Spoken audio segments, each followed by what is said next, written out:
noise!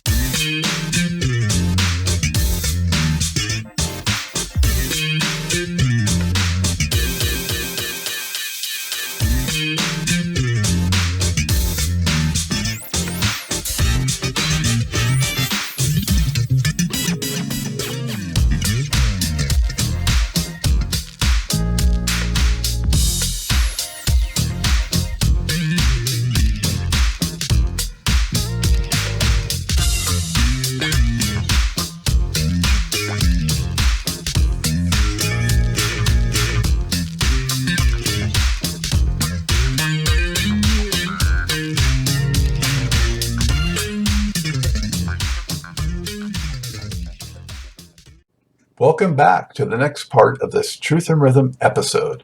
Be sure to subscribe to this channel. If you've already done so, please share it with friends.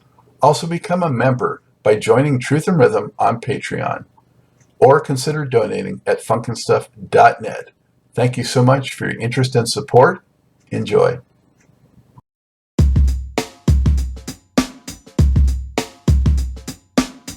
Hey, before we get started with today's show, I just want to draw your attention to new merchandise. Funk and Stuff and Truth and Rhythm designs are in, and they look pretty darn cool.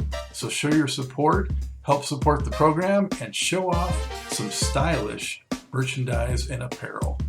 Only at the Funk and Stuff store.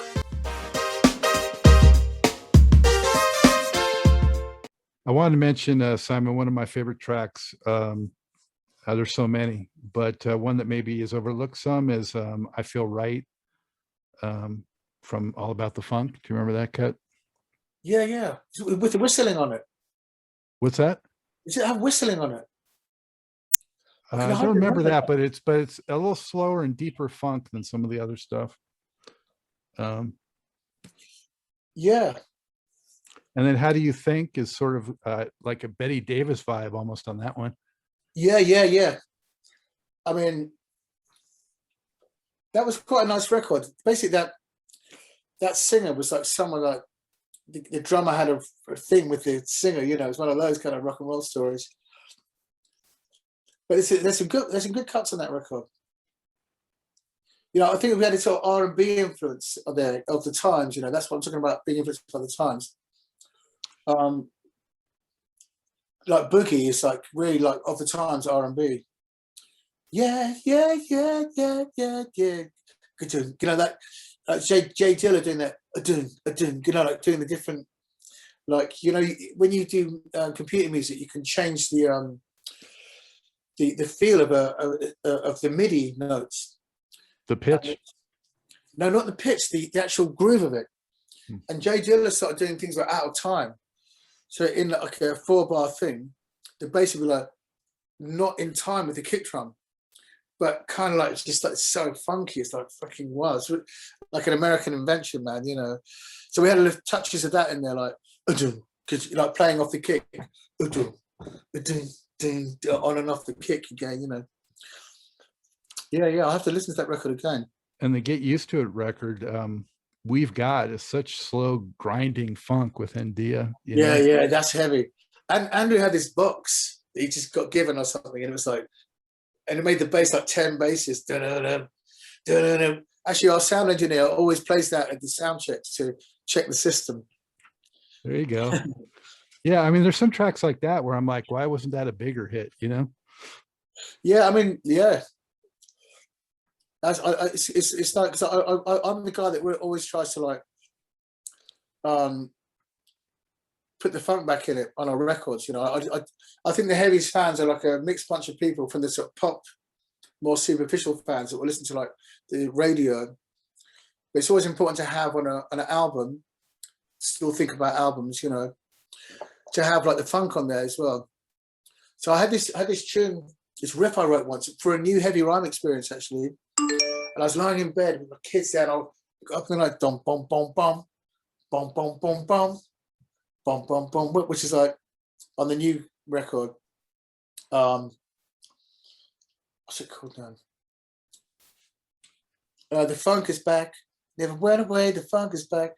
So oh yeah, the funk is back. I like bringing those flavors in as well on the record, so you get like the whole all the sides of the Heavies, you know. But when you say that, I'm like, let's do some like dirty, like Betty Davis, kind of like, yeah, kind of Clinton craziness, which is like so brilliantly anarchic yet so organized. And, you know, they're the George Clinton records. They sound kind of like crazy in parts, but they're so well put together. It's so well organized. It's more organized than you think, I think. There's one record I just listened to. So I'm going to start doing a bit of DJing. And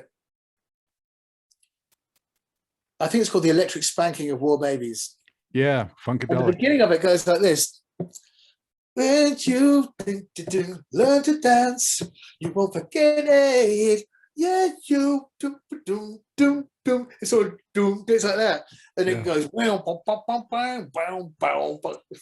You can walk a mile in my shoes, but you can't walk a step in my feet. Up and about, and that is basically like Dr. Dre all over. You know, without Clinton, there's no. Dr. Dre did amazing to pull out that kind of, but also who's the other guy? More bounce to the ounce. Zap. That Yeah. one. That's the shit right there. Oh yeah, man. You mentioned yeah. you mentioned oh, James Brown was interested in your horns, and I just wanted to also mention, I mean, throughout your recording history, you guys have had such great horns. I don't know how much Wow. changeover you've had in that, but you know, Right On, for example, is a track with stack style, you know, really great horns, and you have so many of those. How do you get such great horn sounds on those records? Yeah. That's another one of mine that I really. It's from a jam the Heavies did, and I really instigated that one because I kind of want to do something like less of a song, more of like a chant, you know. So it's not really a song; it's like just a thing. A vamp. And there's this amazing version of I remember the scale in this record by James Brown, Get on the Good Foot, and there's a kind of dub version of it.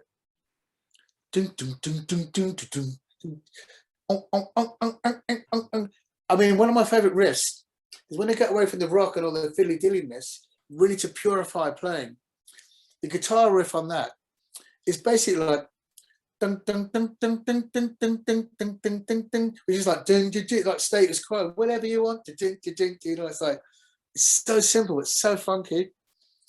And in that record, yeah, it's a kind of it's a bit almost like a tiny bit Egyptian-y to me. So I wrote those horn lines like that off that record. It comes from that influence, I think. Can't quite remember the horn line on the record now, but it's not so much copying, but like just loving and wowing, and then like taking the feeling or something. I think is what everyone does, you know, rather than actually verbatim copying something, which I think is not the way to go. You set the energy of something and try and feel that out, and then it becomes your own thing. Some of the things we've done are like start real different, and then they end up heavy as a Heavies record. Just that's what we do, and that's how it's going to come out. That's just the result of these people playing that piece of music, you know. Well, the horns especially, you know, sort of went away in the 80s to a great degree, especially in R&B music and hip hop. And you know, you guys have kept it alive, which is great, because I always loved horns. I mean, they're so crucial. There was a time, like, I think someone in the band was like, oh, we should stop using so many horns and everything. And then the next record that came out was Got Me Feeling So Crazy Right Now, which is like horns all day, isn't it? But it's just horns, man. And in fact, the American horn section we had, they were great dancers. They had these real nice moves. And I think they were like in those kind of drumline bands you have in like colleges where you have, I don't know if you've seen the film Drumline. It's pretty cheesy and schmaltzy, but they do a great version of in the Stone on it with his big band, like a whole band, like with thousands of drummers, and that's the, you know, the Earth, Wind and Fire. You know how you feel with that stuff. It's like exalting.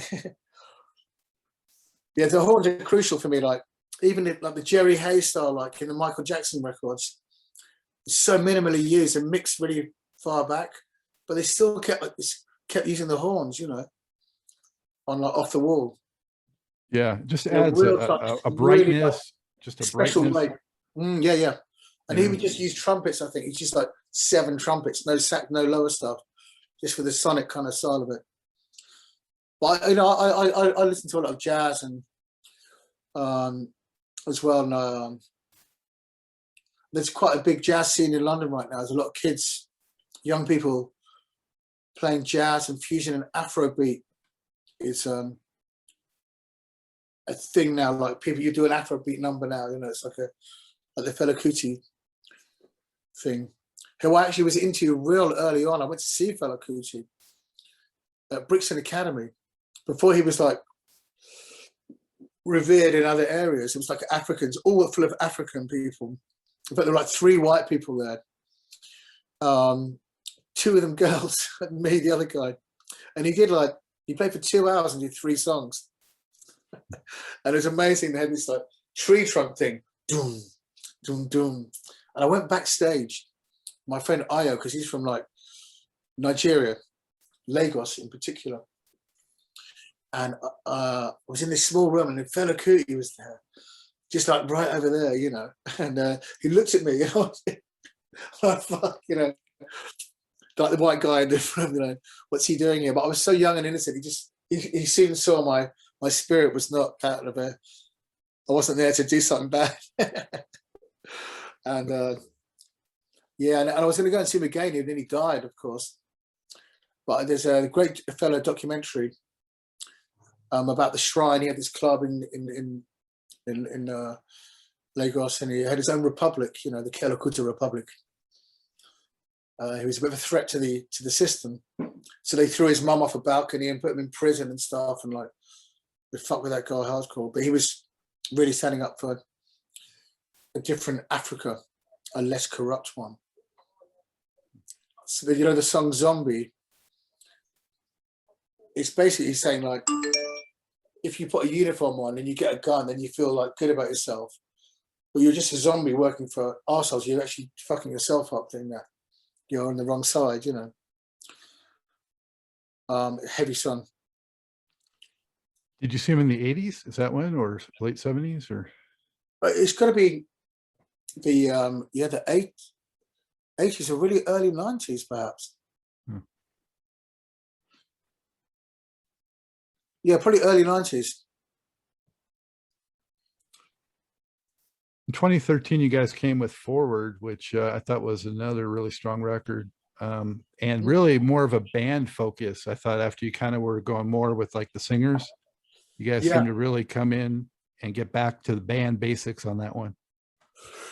Yeah, actually we did, because we went into this, because those other records are kind of made like more on a computer, writing on a computer, and just at Andrew's house, you know. Then we go and record other bits on it, you know, but that was done in the studio. So we had that one. What's that one? Like almost like fusion, funky fusion cuts.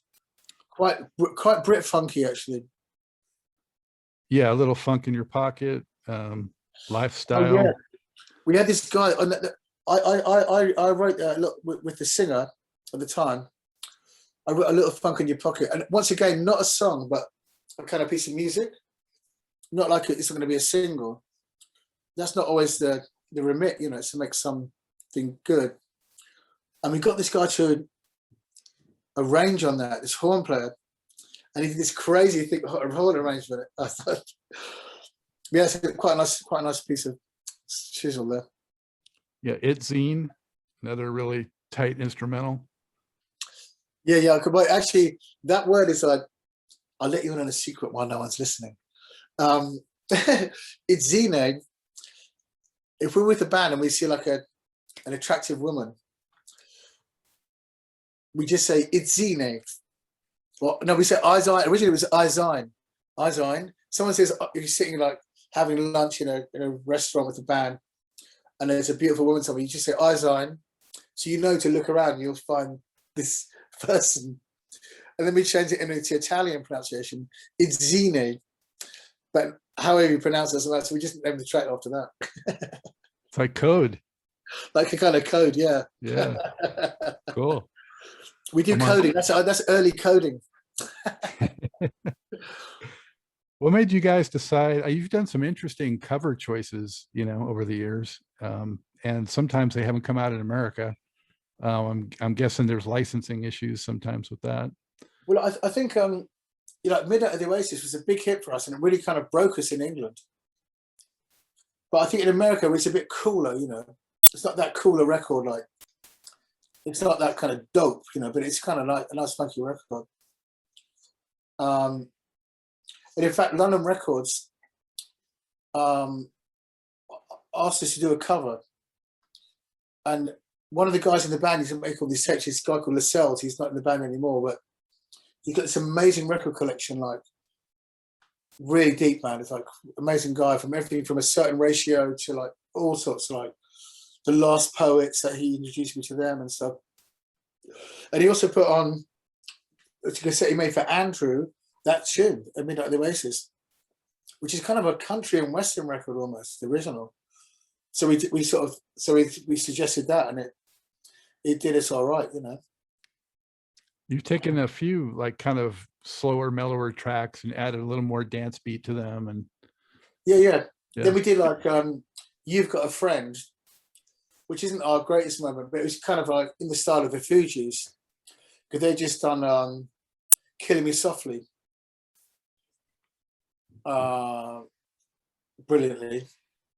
So it's kind of like broken down like that, quite minimal, not too much chugging on the guitar. It's just like, yeah. Attempted commercialism, it didn't work. You did Sledgehammer was another one. Oh yeah, that's right. Yeah. I mean, we just knocked that up in a second, really. I'm a massive Genesis fan. And when I was a kid, I had Seconds Out, which is like a live double album with Phil Collins singing all the songs, like Supper's Ready and stuff. And then I discovered, like, more recently, Peter Gabriel singing these songs, and his voice is amazing. So I mean, yeah, that was kind of a thing. That's an okay cut. It's okay. It's cool.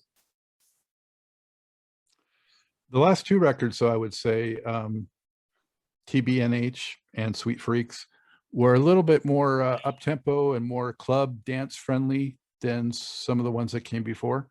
Yeah. I mean, Sweet Freaks was the last album with Jan, and it wasn't the best of times. He wasn't so happy in the whole thing, and we've got the there's various stuff on the last album, but it is kind of like the last album was like me and Andrew together making a new statement and continuing the journey, if you like. So we spent quite a lot of time on it, putting real strings on it and making it more live and more like a proper brand new Heavies record, rather than like sort of some perhaps worked out on a computer so much. Yeah, so it's kind of up tempo, and like we had all the old singers on it, Cider and Dear, Colleen, like a reunion. Yeah. What's that? Like a reunion. Yeah, like a reunion. Yeah. So therefore, you want everyone to have like a bit of a bright moment. Heat is a really interesting cut. It's got some like James Brown vibes, and then it gets real up tempo. Well, that riff I played earlier on is like kind of based on that, and that was fun to write. And we wrote that in this little studio with Honey La Rochelle, who was our backing singer. She's a killer songwriter. And we went for a break, and there was this shop nearby, and it had this postcard in it that said, "I'm a hopeless romantic with a dirty mind." So that's the opening lyric. That's a great lyric. Yeah. because it's got the funk bit and it's got the "Take Me to Another," kind of like a pop kind of a thing in it as well. That makes me think of someone like Prince, that line. Yeah. It's got kind of like yeah, like that kind of head or controversy or kind of thing. Yeah, with the synths in it. I love that stuff. Yeah, me too. Can Do you? you play an instrument? Are you in a band? You ever been in a band and stuff? Or? I dabble. I'm a frustrated musician. That's why I became a disc jockey. All right. And also music journalist too. So just love music so much. I wish I could sing, especially. Yeah. I've always endeavoured to get into some singing, and that's something I'm working on a bit. But I hang out too much, and I've got kids, and I'm busy. But we're starting a new record right now, which is quite exciting. We've got a new deal, and it's exciting, man. It's a real incredible thing to still be doing a lot of shows and still be making records at my age. It's like awesome. You still look like a young pup, Simon. Thank you very much, sir. It's the fringe. It knocks the years off you. Just get some bangs, baby. You'll be 12 again. So it's a Heavies record you're working on, and yeah.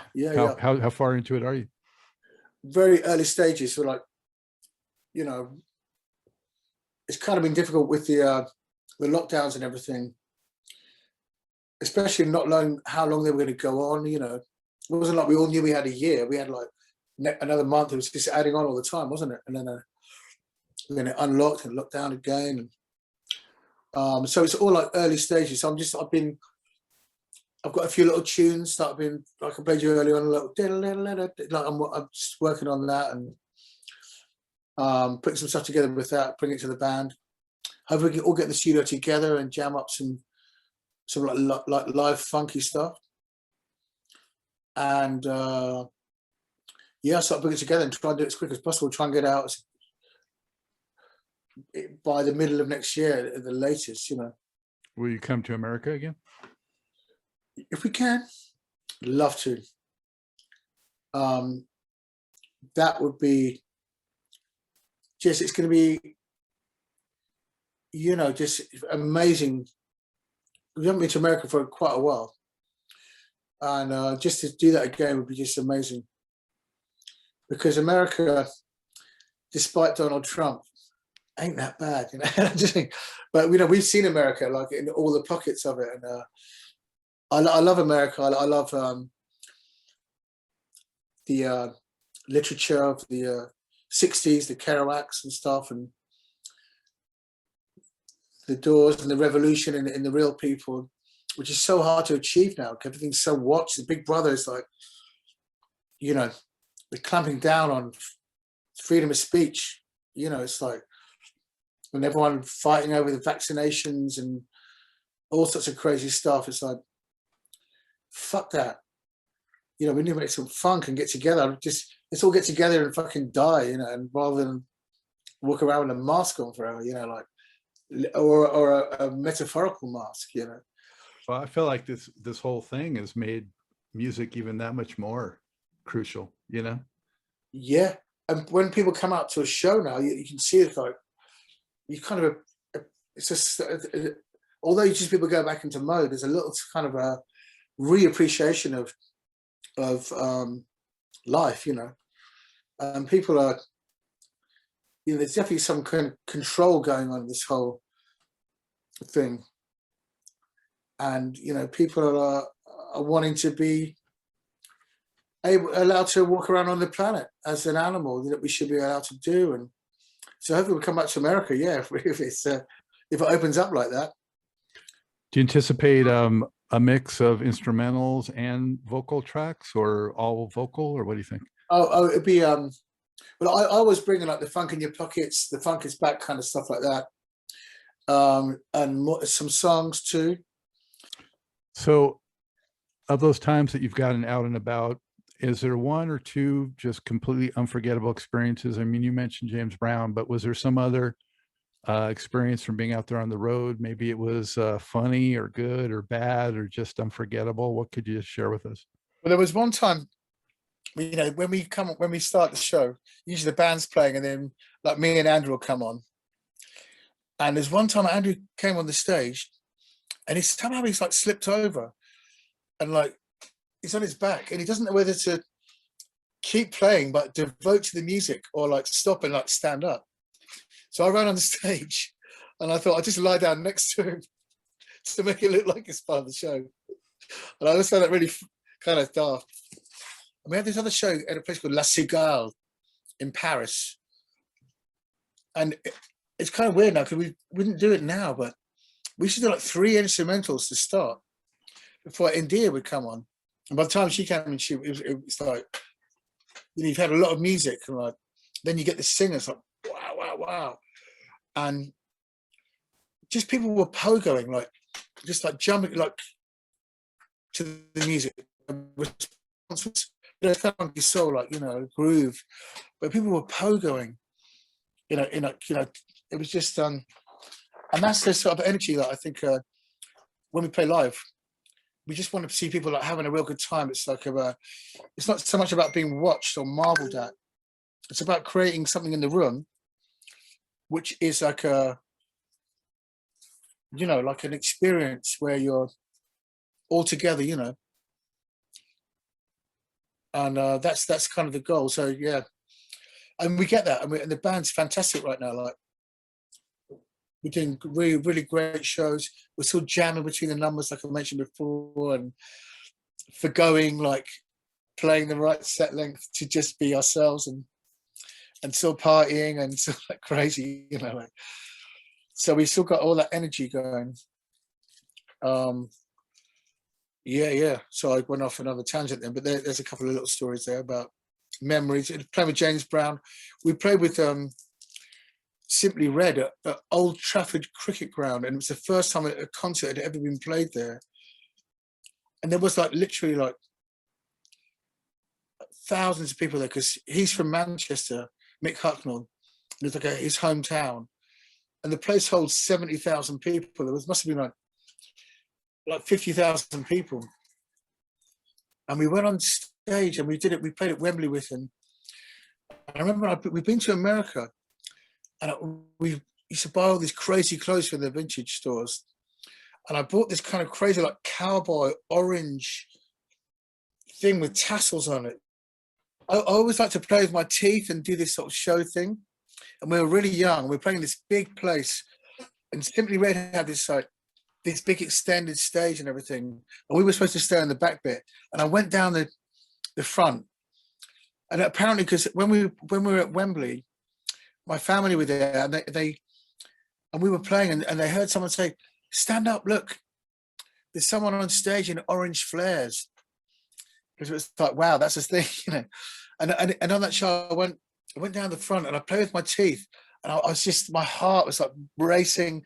When I walked back, my guitar tech was like, I said, "How was that?" It was like, "You should have seen your face. You look like you've seen a ghost," because we were young, we kind of launched quite soon into playing with James Brown and doing these massive gigs and playing in local bars, pretty much like of a thing. And that was quite funny. And, and there was another time we were in Japan, and when people go to Japan, you feel like no one's watching, so you can go crazy. Like, even in the 70s, like Deep Purple made in Japan, because you're so adored. They adore you so much. The appreciation levels are like off the hook. And Andrew had this outfit on, and he had this like pink silk top, like a halter neck. And he had these like pink jeans with these sort of stars on, like we found in a vintage place, and these boots, like the zip up to below the knee, like the big 70s kind of like funk boots with the big heels. And he just looked so crazy. And we called him Black Doctor in Pink, like Black Doctor in Pink, a bit like Marcus Welby, MD, or like something like that. And we decided, because in the band we were like, what are you wearing, man? You look insane. And in that period we were like, we said that if you don't laugh at yourself in the mirror before you go on stage, then you're not dressed right. We wore some pretty fucking crazy clothes, but it was great. Good fun. Mark, It's entertainment as well. It's like when I fill out the form on the plane, like occupation, I like to put entertainer as much as musician or something like that, because that sounds poncy. yeah, Marcus Welby. That's a vintage reference right there. Yeah. Well, actually, if you watch the old Columbo shows and stuff, it's so wonderful because the colors are amazing. I think they're shot in Technicolor, Mm. and the music is all orchestras and everything. I mean, I used to watch Hawaii Five-0, and I saw it on today. I was flicking through the TV, and I was thinking I can't remember much of the program, but the music was so good that you just watch it for the music. The intro thing with the guys rowing, that drum roll. Fuck. Just watch it for that. That's. And music was like all live in those days. Like even on chat shows in the UK, they'd have like a national guy like Parkinson. He was the last guy to have a live band like play in every. They just play a recorded version, right? But he had a live band. They used to have a live orchestra and play the theme music to the show every time on the show. Every time it was there, like it's all live. Fucking crazy, right? It's hard to imagine. Like smoking on a plane. It's as hard as imagining smoking on a plane now. There was once a time when they had live bands or orchestras playing for films, for movies. That's right. Yeah. Well, Incredible. Well, originally you had a piano player, didn't you? And they would play and watch the black and white, the Charlie Chaplins, and the who's the other guy before him? Anyway, yeah, Buster Keaton. Yeah, the legend. The genius. Yeah. And it's just watching and going, oh, the bad guys come in. It's like, yeah. You're cutting out a little bit, but I want to ask you. In cinemas, Go ahead. In movie theaters in England, in really fancy ones, before the film started, they had this. They used to have these organs that were all lit, and the organ would rise up, and this guy would play like organ music on it before the film, and then he'd sort of go down and he'd watch the feature. And there was also used to be a B movie. So you'd get a B movie and then you see the feature. Do you remember that? Do you have it in America? They did a long time ago. Yeah, that was actually more of my parents' era when they did that in America. But yeah, I remember. Yeah. Simon, I want to ask you is there one album that is your favorite in your catalog, or you feel is your ultimate effort? The next one. Yeah. Oh, that's what everyone says. I mean, and Dear John in the band, making it in America, makes the brother sister album, and the first album being a kind of naive, made in the dark, if you like, made without pretension to much success, just basically playing gigs and making music and recording it was kind of amazing thing. 22 years old, that's like, thank fuck we did it. Basically Andrew took his girlfriend's money. She kindly gave her some money to make this record from her family or something like that, or bereavement or something terrible like that. And I'm glad we did it. Now we're chatting, and I'm talking to America on the internet. Fucking awesome, man. I love the love that everyone has now, because we're all like, I have this kind of political party that will never have a name, because everywhere you go now, from Hamburg to Tokyo to like, there's a funk club. Somewhere someone's, or this. If you like funk, you can go, you can wink at someone because you're in the same. You have a brotherhood, or a sisterhood, or family. Kinship, yeah. And I like that.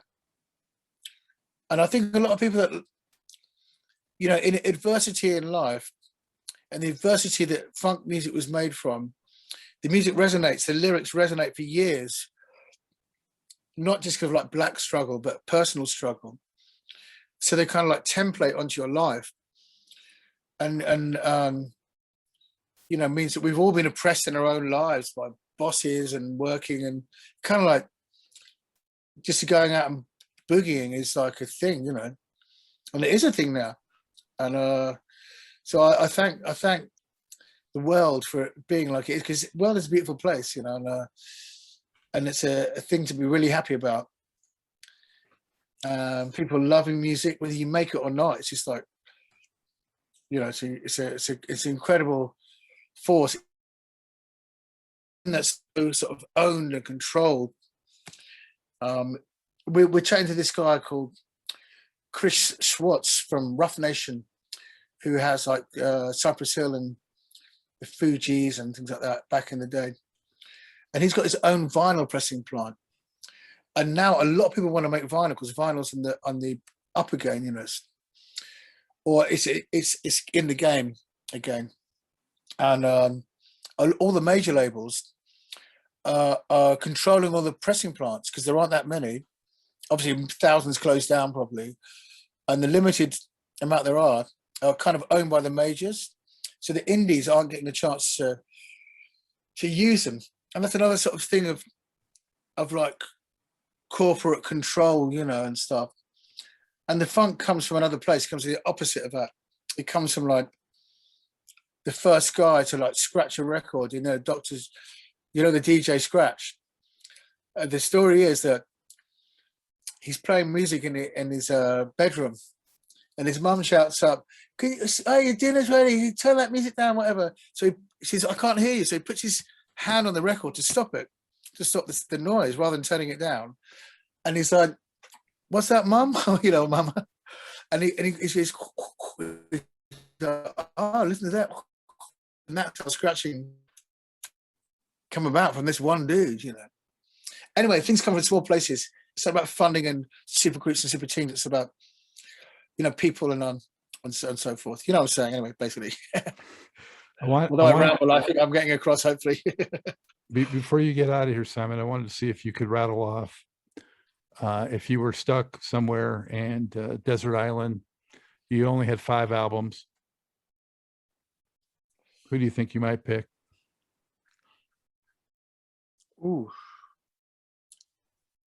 Gosh, well, funny enough, I mean, I can't make a choice like that, but I can say with the first record that comes to mind is Curtis Live, recorded in this sort of small club, because the intro song is like Mighty Mighty, Spade and Whitey, and it's like not like the record, and it's got this vocal thing, ooh, ooh, ooh, ooh, ooh, ooh, ooh, ooh, ooh, ooh. And then someone joins in the harmony. It's like 4 people, like a wah bongos. There's nothing there, and ooh, ooh. And to me, that just makes the hair stand up on the back of my neck. So I'd like to hear that quite a few times. Shit, you know, like Electric Ladyland, Evergreen. You know, oh gosh, man, you know, some Led Zeppelin. Fuck. I really like that Mos Def record, you know. Shine your light on the world. I don't know, there's too many records, man. It's like, well, there's got to be a James Brown in there, right? Yeah, I think it's James Brown records. There's like one song of them and lots of other stuff. Yeah. He's not like, he didn't make the records like that. But I think In the Jungle Groove it's got the funky drummer on it. And one of my favorite tracks that I play when I DJ is It's a New Day, which is a really fantastic thing. I mean, because James Brown, it's like, can I just say James Brown? Because you have to cheat with James Brown on that one. Yeah, I've had people pick James Brown and pick like Star Time, you know, which was like the 4 CD set that was retrospective. Yeah. I can dig it. I really like the album Black Caesar, because that was a soundtrack album, but it's got songs like this ballad about Mama's dead, No longer will I feel your warm embrace. Like a ballad, you know. He did these great ballads. And I do, you know, it's hard to say. It's a bit like, yeah, it's a bit like that. It's not an easy question to answer. I kind of really like some Van Halen records because Ted Templeman just distilled them into these like 3 minutes of like high energy, kind of amazing solos and just banging song. I mean, the lyrics are kind of daft as anything, but the energy is really superb, you know, like, and they're a rock and roll band, you know. Gosh, man.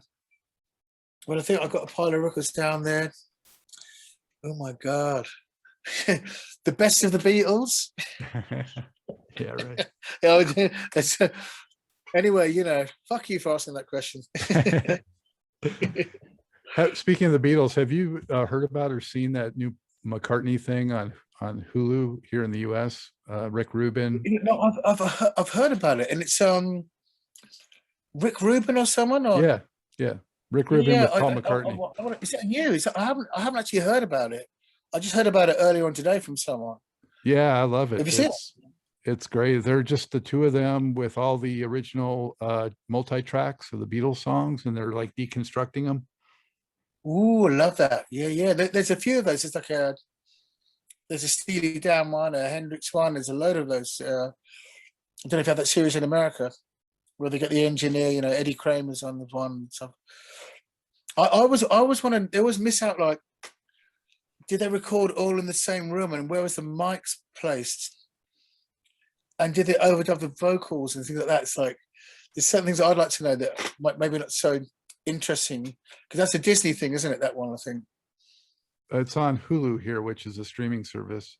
But yeah, but I think Disney were behind that, and but apparently it's really fun because Rick Rubin's asking the question you would ask if you were like, you know, it's more casual or something like that, like cheeky. It is, and he's got instruments there that he picks up to demonstrate things sometimes. Yeah. So what's it on? It's on the streaming, yeah? What's it called? It's called, I think it's called Paul McCartney 321. Oh, okay, well. Yeah. Anyway, hey, how can people keep up with what you have coming, what the Heavies have coming, all the good information? Well, we are basically not so good on the social media, but we're working on that. So like Facebook's quite good. Like we're working on our website, but it's got all the tour dates on there because we've got like 40 dates in the UK. Yeah, just on the Instagram and the Twitter and Facebook, you know, yeah. And you're going to possibly release that record you mentioned that from 4 years ago that is different. Oh, what's that one?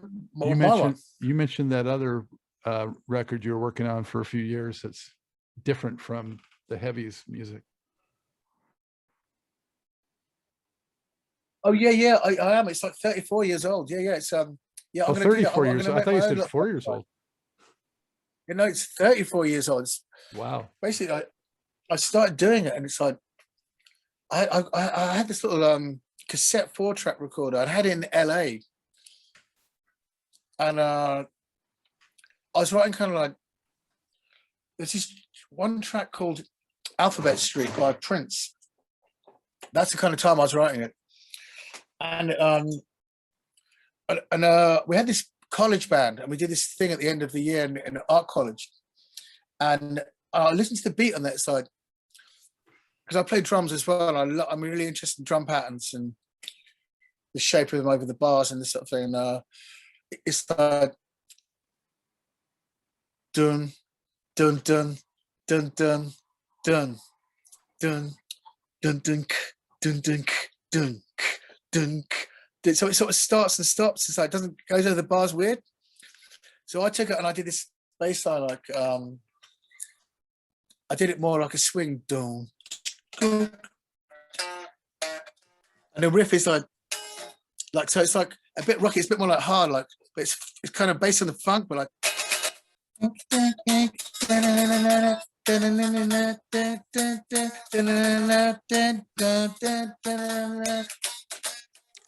and it goes, but it's a bit more like, oh, it's kind of like like that, rather than like like that.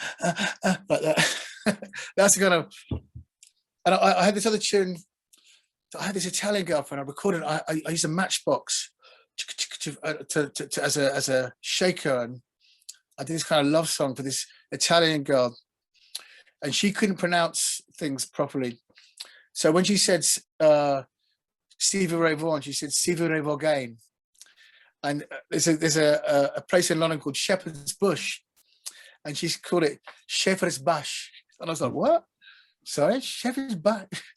So I wrote this song like, I was down in Shepherd's Bush, and I went to see Stevie Ray Vaughan, and I met a woman. It's like, it's so stupid, like it's like that, but it's just like, just write the shit down and so it's quite funny. Another funny little story. We had this interview with this German dude. I mean, on this day of press, and we did all these interviews, and this guy said, "Oh, tell me about the wipes." Like, sorry, no, the wipes. You know, the wipes. We're like, we took like 10 minutes. And he was saying vibes in German. Well, tell me about the vibes. The vibes. We're like, what the fuck are you talking about, man? There's more stories than that. These aren't the greatest stories. Sex, the drugs, the rock and roll. Yeah. Yeah. I got kids. I can't tell you all the stories. How many kids do you have? 2 kids, yeah, 11 and 9, yeah. Any musical talent? Well, my son, we're separated now, and he was with his mum, and he plays the bass, and he's really little, and he's got this giant bass, and he's like, he learned, hit the road, Jack, don't you come back no more, no more, no more. Ray Charles. No more. And so I showed him, yeah, and then and he gets it, because when he was a kid, and if you've got a little baby in your hands, I was really, when I used to sing to him, I'd hold him on against me, and I'd put rhythm in his back. I really put like beats in back, and I would make up songs and sing songs and make sure my pitching was really like, kind of like put in. So then we have this pitching thing and notes and tonality like that and rhythm. And I kind of was consciously teaching the music like that. I'm not going to push it on them, you know, so much, because but he goes for it. He has drum lessons in school, and he can play like a beat on the drum kit, and I want to nurture some of that. But it's quite nice if it comes from them, you know. And recently he's got this thing called Just Dance, which is like all these kind of like tunes, and you dance to it, and you hold these controllers in your hand, and you get points. And that's quite crazy. So they're doing all these sort of like moves, like, I'm gonna ride my car to the old town road, I'm gonna ride, you know. So, and there's like a line dancing version. So we're like, me and my kids in the front room, like doing this fucking line dancing. But it's kind of cool. That's fun. Hey, it keeps you in shape too. Yeah, he does, man. My few little muscles up here, because there's a lot of up and down. You don't often do that in life. Like, yeah, man. Excellent. You got kids or anything? I have a son who fortunately is able to sing, like unlike me. Cool. So he takes after his mom as far as that goes. There you go. Yeah, he's also pretty good at music too, but I haven't pushed him much. He plays alto sax just like I did. He plays I gave him my old alto sax. Oh, nice, man. Yeah. Yeah. So I see you have guitar and keyboard. So you're a multi-instrumentalist, right? yeah, well, I love guitar. You know, that's definitely my first love musically. You know, I've attacked it many times, hoping to, like, you know, get really good and just, you know, plateau and just kind of then stop pushing, you know. So Yeah, I think it's just about like really it's just enjoying it, you know, and just sing and play and enjoy that, you know. That's like the key thing, I think, rather than have visions of grandeur of any sort, because, well, you know, obviously do that, but just enjoy the thing, pick it up and go, wow, you know, I can play a chord, listen to that, it's beautiful, isn't it? yeah, yeah. Just take it like that, you know. I remember when I was learning, like, you do hit, like, you learn something and you get stuck, and then you just keep playing, and you go, oh, you find something else that makes it more interesting for you. You know, you just got to keep picking it up and playing it. And the best thing is to jam with your friends. You know, get a friend round, then you play you hold it down and they solo over it, and then you take it in turns, and you get time. Then time's really important, I think. Hey, I appreciate your time. It's been fun talking to you and getting to know you better. So thank you. Yeah, man, we got to do it again when we get the album out. Let's talk again, man. Absolutely. Yeah, man. Thanks, sir, if I talk too much. Thank you so Okay, much. bye. Ciao, Vito. I hope you enjoyed this episode of Truth in Rhythm. A big thank you goes out to our guest as well as to you, the viewer and listener. Also, much gratitude to Pleasure for supplying the show's funky opening and closing music. As a reminder, you can always access the complete list of linked shows by episode at funkandstuff.net. I urge you to support this program and receive the extra benefits along with that by subscribing to the Funk and Stuff channel on YouTube and sharing it with funk, R&B, and jazz lovers, joining Truth and Rhythm's membership program at Patreon, submitting a donation at funkandstuff.net, buying Everything is on the One, the First Guide to Funk book at Amazon, shopping at the Funky Things store for cool merchandise at funkandstuff.net, and linking through funkandstuff.net for all of your Amazon purchases. In addition, if you're an artist or anyone seeking proven, results-oriented professional marketing, PR, writing, or editing consultation or production, check out the media services section at funkandstuff.net. Also, I encourage you to drop me a line at scottg@funkandstuff.net. I love the feedback, suggestions, guest requests, appearance and sponsorship inquiries, and just talking about my favorite subject, groove-based music. For now, and as always, this is Scott Dr. GX Goldfine saying, keep on vibing to the rhythm of the one.